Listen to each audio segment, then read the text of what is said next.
Hello friends, today in this video I will show how to reset Microsoft Edge browser in Windows 11. So very simple and basic way guys, just click on start and here search Edge browser. Open Microsoft Edge browser.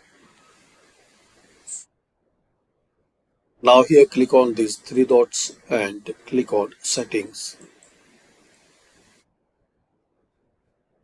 Now guys, to reset to the default settings your Microsoft Edge browser, click on this reset settings.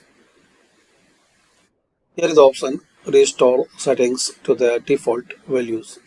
Click on it, then just click on reset and make sure this will reset your startup page, detail page, search engine and pinned tabs. It will also turn off all extensions and clear temporary data like cookies. Your favorite history and saved password will not be cleared. So just click on reset. That's it. So this is the way guys you can reset Edge browser. Thanks for watching.